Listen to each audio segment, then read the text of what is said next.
Hello, and welcome to your second singing lesson as part of the Triple Threat project. I hope you had a chance to practice the exercises that we did last week. I decided to start this video sitting down as I did Lachlan's dance video, and now I'm just a little bit sore. But how good is that? Doing something new and adapting. Today's lesson is going to be an extension from the breathing ideas I gave you last week, and I'm going to waltz into the humdinger of singing ideas, breath support. What does it even mean? Now, I'm not here to argue any particular methodology. Many teachers have their own ideas about what breath support is. I'm just going to give you what I think it is and the exercises that I use that I find really helpful and that my students love as well. So before we go into this idea of breath support, I think it's really helpful to just think about how a breath even happens. So we can look at it at two phases. So our first one being the inhalation and our second phase being the exhalation.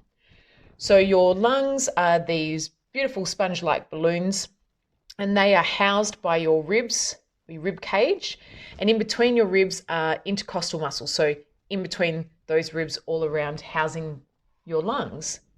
Underneath your lungs lies your diaphragm, and it's a gorgeous frisbee looking muscle that sits in a dome shape up underneath the lungs. Now, during inhalation, if we go back to year 10 science class, if you paid attention, which I didn't, I'm sorry, Mr. Ing, when gases move, they want to move from an area that is of high pressure into low pressure. So during an inhalation, your diaphragm contracts and moves downwards, creating a vacuum. Your intercostals contract and move upwards and outwards. And as a result, the space inside the rib cage or the lungs gets greater, and therefore the breath pressure is lower. Outside of the body, the breath pressure is higher and therefore goes in to try and equalize that imbalance of breath pressure. During exhalation, the diaphragm is relaxing and coming back up into that dome shape. The intercostals are relaxing and coming back into that first position. And as a result, the space inside has gotten smaller, the breath pressure is greater.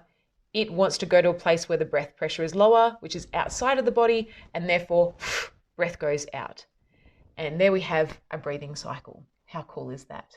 Now, of course, it's way more complex than that, but that's a good starting point for the brain to just digest how it even works. Now, when we're speaking, on average, we take about 12 to 20 breaths per minute.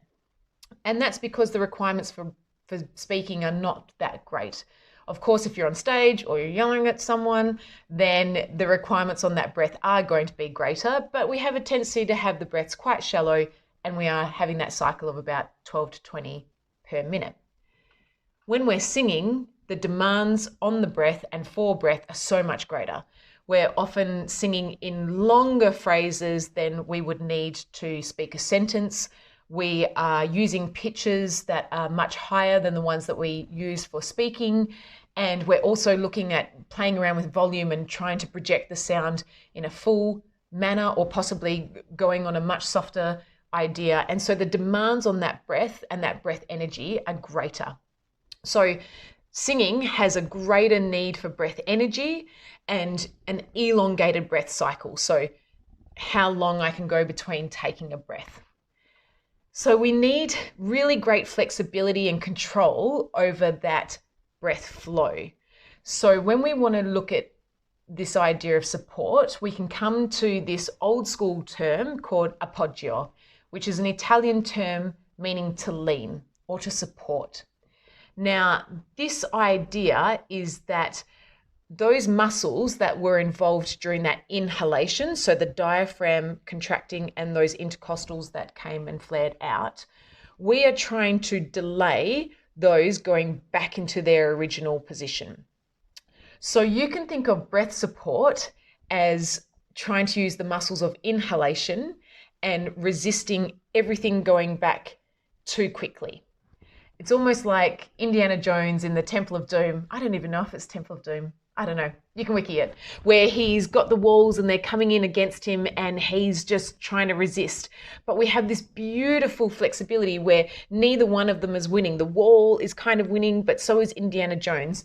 You want to think of this breath flexibility the same way, that as you're trying to have this concept of still trying to stay in an inhalation position as you sing, it's flexible, it's not locked, and you're not trying to put the body in an unnatural state.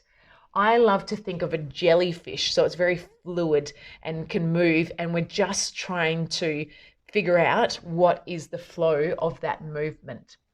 So that being said, I'm now going to take you into some exercises to help you with this idea of breath support.